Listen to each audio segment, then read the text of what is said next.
Salut tout le monde, je vous retrouve aujourd'hui dans une nouvelle vidéo pour pouvoir vous expliquer comment entreprendre vos démarches pour être pris dans une université au Royaume-Uni. Donc voilà, ça va être simple, je vais vous expliquer comment utiliser UCAS. UCAS qui est le site qui correspond à peu près à APB en France, mais qui est beaucoup plus long à utiliser et beaucoup moins simple. Donc il faut savoir que les demandes commencent à peu près en septembre-octobre, puisque les dossiers sont vraiment beaucoup plus longs à faire, on vous demande beaucoup plus de choses. Donc voilà, je vais commencer par vous dire un petit peu ce qu'il en est, comment fonctionne le site et ce qu'on vous demande. La première chose qu'on nous demande donc sur UCAS, c'est de rentrer nos informations personnelles, donc tout ce qui va être nom, date de naissance, lieu de naissance, ce que font vos parents, etc. Donc ça va pas vous prendre très longtemps en soi, ça va peut-être vous prendre une demi-heure ou une heure, mais réellement sur tout le temps que demande UCAS, c'est pas grand-chose.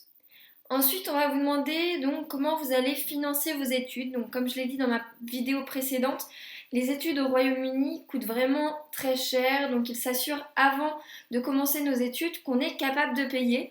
Donc, on a toute une partie à remplir sur le financement. Donc, qui va payer vos études? Comment vous espérez pouvoir gagner des sous et continuer à arriver à vivre là-bas?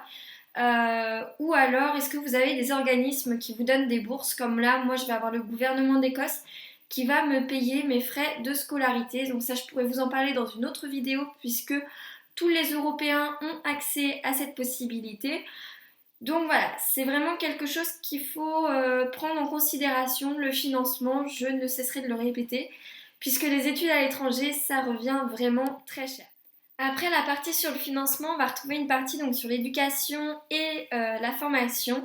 Vous allez pouvoir renseigner tout ce qui va être comme le baccalauréat, le brevet, BTS, DUT ou tout autre diplôme que vous ayez pu avoir.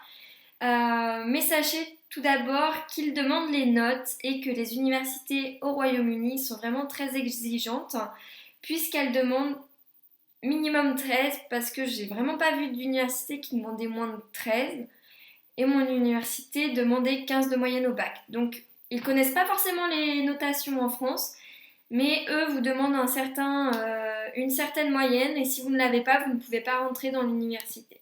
C'est bien connu que les études ne font pas tout et c'est d'ailleurs pour ça qu'on vous demande donc dans la partie expérience professionnelle ce que vous avez pu avoir comme expérience donc dans le monde du travail, donc avec les stages, mais aussi les petits jobs d'été ou les pleins temps que vous ayez pu avoir. Donc on vous demande de renseigner tout ça pour pouvoir leur ouvrir les yeux sur ce que vous avez pu connaître avant l'université. Et c'est vraiment un bon point d'avoir un travail au minimum dans cette partie-là. Et enfin, les choses se gâtent puisqu'on arrive à la référence, donc en anglais, reference, qui est en fait une lettre de recommandation qui doit être faite par un de vos supérieurs, donc que ce soit au travail ou au lycée. Donc moi, je l'avais fait faire par ma CPE.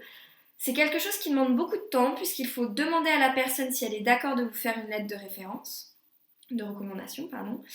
Il faut que la personne ait du temps devant elle pour pouvoir vous aider à la faire, puisqu'il faut remplir tout un formulaire sur comment contacter cette personne. Donc UCAS après envoie un mail à cette personne qui après elle doit renvoyer donc ce qu'elle pense de la personne en question qui fait les demandes.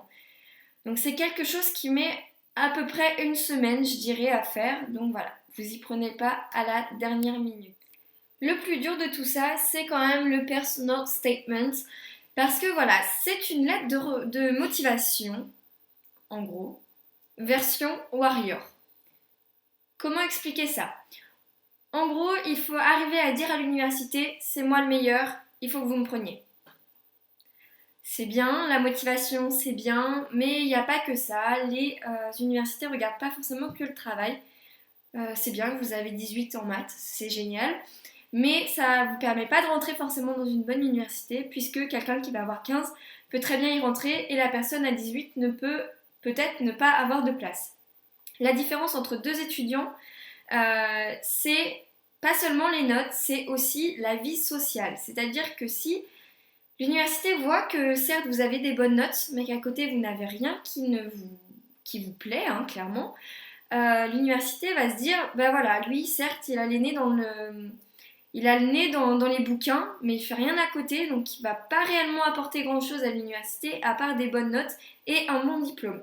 Les universités, ce qu'elles veulent au Royaume-Uni, c'est avoir des étudiants qui s'investissent donc dans tout ce qui est charité, association, mais aussi dans le sport et d'autres choses, plutôt que d'avoir juste le nez collé dans les bouquins. Donc voilà, faites attention à bien décrire tout ce qui vous plaît dans la vie. Je sais pas, moi vous aimez dessiner, alors dites que vous aimez dessiner.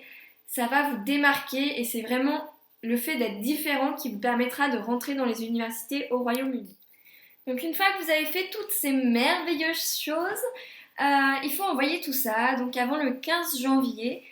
Ça paraît long, de septembre à janvier, mais réellement vous allez être absorbé dans tout ça et vous n'aurez pas le temps de voir le temps passer. Donc voilà. La seule chose qui reste à faire donc pour envoyer tout ça, c'est de payer bien évidemment les demandes. Donc ça coûte environ 28 € pour les 5 demandes. Vous avez le droit à 5 universités différentes. Pour les réponses, donc il faut attendre à peu près entre janvier et mai, ça dépend des universités. Je sais que ma première université m'avait répondu le 21 janvier, donc juste 7 jours après que j'ai envoyé les demandes. Ça m'avait un peu étonnée d'ailleurs.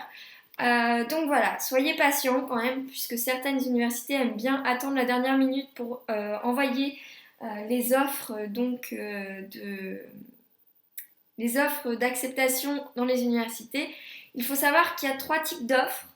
Donc on va avoir la unconditional, donc la sans condition. Donc vous êtes pris, vous n'avez plus rien à faire pour rentrer, juste à vous inscrire et à préparer votre voyage.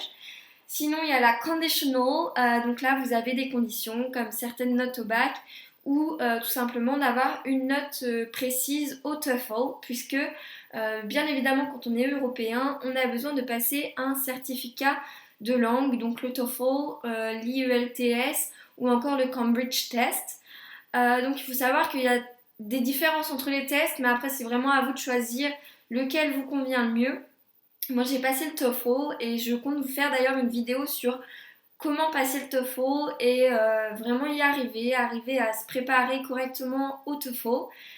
Donc voilà, sinon la troisième offre c'est la unsuccessful. Donc vous l'aurez compris, c'est celle qui n'a pas de suite, donc vous n'êtes pas pris du tout à l'université. Donc voilà tout le monde, j'ai fini ma vidéo, j'espère vraiment qu'elle vous a plu et qu'elle va vous aider en tout cas avec vos demandes. Donc voilà, sachez en tout cas que c'est vraiment très important de prendre son temps et de s'y prendre vraiment à l'avance. Je ne le dirai jamais assez je pense, mais prendre son temps ça veut aussi dire faire les choses mieux. Et faire les choses mieux, ça veut aussi dire peut-être avoir l'université dont vous rêvez. Donc ça vaut quand même le coup. J'espère vraiment que ma vidéo vous a plu et que vous allez être intéressé par me suivre puisque mes aventures ne s'arrêtent pas là du tout. Je pars dans maintenant 25 jours, si je compte bien.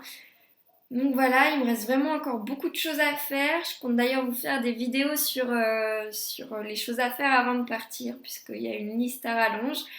Mais voilà, je perds pas mon courage et je fonce. Je vous souhaite une bonne soirée, j'espère que vous me suivrez et que vous allez vous abonner à ma chaîne. Salut tout le monde!